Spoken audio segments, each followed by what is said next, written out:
50 on something you were sure was never 150. 6 outlet stores to stop shopping.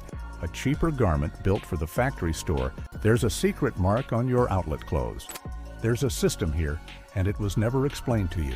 The tag that said, compare at 150, that never hung in the real one at any price. 2 tiny diamonds under the J. Crew logo, and 3 you can actually. Number 1. J. Crew Factory. Built specifically for the factory store. It was never marked down. It was made cheaper. The sewn-in neck label, the one you'd read to check the fabric. The brand marks its own goods in a private language, a code that exists on every garment and is explained nowhere. This is the teaching case, so learn it here and you'll read every store after it. The 3-second check you can do in any store.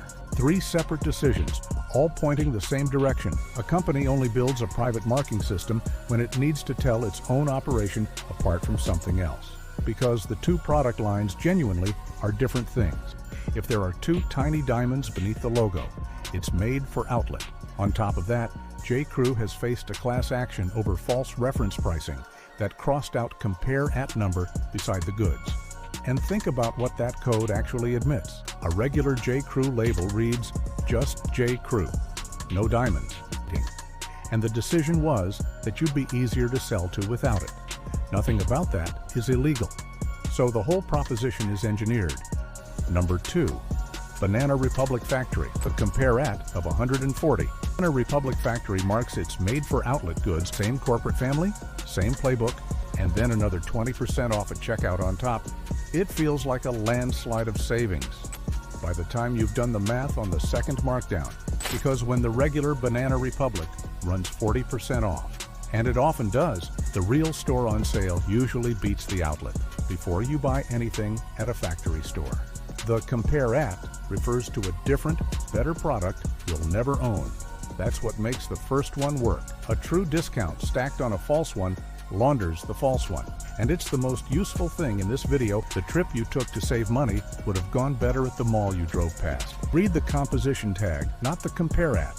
Better fabric, better make. Similar money than the made-for-outlet version at the factory store. Now here's the rule that settles the whole category after the diamond code. Check the real store's current sale price. You'll get a genuinely nicer sweater there, frequently for similar money. It was never marked down. It was made cheaper. Number 3. Gap Factory. That's exactly why it's effective. Nobody scrutinizes a $15 factory store t-shirt, and this is the one that matters most to the ordinary man's budget. Gap Factory was named in the same investigation as Made for Outlet Poly Blend, where the real one was full cotton. The price is low enough to switch off your judgment, which is the entire point of the price. They're basic tees. A parallel line built for the factory channel. When the same complaint lands on 4 unrelated industries, you're not looking at a few bad stores. And basics are where it costs you most over time, because you buy them constantly. And check the real Gap sale price first. The next one steps up to leather, and it's a name this channel has warned you about before. Store tees a year, every year is a habit, and the fabric downgrade compounds quietly across a decade of your closet. One overpriced suit is a bad after. Read what the garment is actually made of. You're looking at how the outlet channel is built. A made-for-outlet basic is still made-for-outlet, even at basic prices. We read the fabric, not the flag on the storefront. Number 4. Coach Outlet. Outlet leather goods commonly carry lighter, hollower zips and clasps than mainline versions. Check the lining too. Outlet leather goods frequently swap a fabric lining for a lighter one. You are not buying discounted mainline coat, top grain, leather that photographs well and never develops a patina. Top grain leather with a telling 1-year warranty. Sit with what that means for the outlet, applied to leather, where the margins are fatter and the buyer is far more likely to believe the number than on mainline product. Same house, different mark. Here's the insider fact, and it connects to something we've already documented. Coach Outlet sells made-for-outlet goods, a parallel line built for the factory channel. Go on outlet product engineered down from a starting point that was already, and on handbags and leather goods. They use a different logo, and nobody at the register explains which is which. And hardware is the first thing to fail on a bag or a wallet, long before the leather gives up. Ready mid-grade beside a reference piece. Number 5. Kohl Outlet. So a made-for-outlet shoe isn't merely cheaper, it's disposable by construction. Judge it against what it's actually made of and against a real Kohl on genuine sale. And the savings come out of exactly those construction details where you can't see them until the shoe fails. Uppers crack at the flex long before the second result, and then the welt was wasted on them. That shoe gets one life cycle, and then it's landfill, whatever shape the rest of it is in, glued on, destined to crack at the flex point and hit the parts underneath, the sole attachment, the leather grade, the internal structure, which is precisely where a buyer can't check and a maker can save the most. Run the arithmetic on it. A cemented sole cannot be resoled at all. The outlet price only looks lower until you count how many times you have to pay it. Premium mainline shoe, it's imitating, which means the discount buys you one life cycle instead. Number 6, Nordstrom Rack price tag. That's your proof it's the real half, including for the half of the floor that never passed through a Nordstrom at all. Nordstrom spent a century earning, often with the original label still under the rack tag. That genuine overstock half is a real deal. Investigators who've walked the rack repeatedly put the mix at roughly 50-50. About half genuine Nordstrom overstock and transferred goods, and about half made or bought specifically for the off-price channel. Here's the verdict, and it needs precision because this one is a coin flip, not a scam. Is that almost nobody knows they're flipping a coin every time they pick something up. The move is to look for the original mainline label beneath the rack. We read the underlying label, not the rack tag. Trust on service and quality, and the rack inherits that trust. And note the distinction from Nordstrom's full-line stores, which we gave a qualified pass in the department store ranking for real brands and real service. The rack is a different animal. Most people assume a department store outlet can't make outlet-only lines, since the store doesn't manufacture anything. Genuine transferred goods usually still carry the original Nordstrom ticket underneath with the full-line price printed on it, and the store's reputation does the work. Now, here's where the discount is actually real. LL Bean Outlet. At a made-for-outlet store, the discount describes nothing at all. The savings are real because the product is the same product. And LL Bean isn't alone in doing it properly.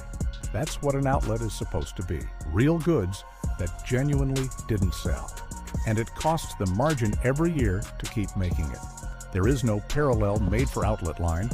Nothing was invented cheaper for the factory channel. Overstock.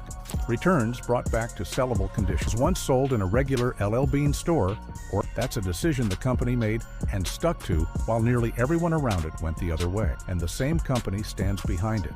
Burberry runs genuine clearance too, real overstock. Second, REI Outlet. Because there's no mainline counterpart for anyone to answer for. Is the discount on a real thing? Or is the discount the entire product? You're not buying a parallel product engineered down to a price. You're buying this year's leftover of a genuine product at one honest warning, even in the outdoor aisle, because not every gear outlet works this way. The membrane didn't get worse. The design just got a new colorway, and somebody in a marketing department decided last year's blue was finished. The brands are the same ones REI sells at full price upstairs, which is the check that matters. You can walk the main floor and compare the current model against the one you're holding. The waterproofing does not know what year it is, so even here, read the tag rather than trust. Third, Nike Clearance Store. A company wouldn't bother running two separate store formats with two separate names. It's worth sitting with because it tells you the whole industry knows the difference is real. A Nike factory store carries a large made-for-outlet assortment, product built for the factory channel. When a brand won't tell you either way, assume made-for-outlet and read the composition tag instead. Deep markdowns on past season and overstock shoes that were actually sold at full retail. Genuine clearance were the same thing, same brand. Two formats.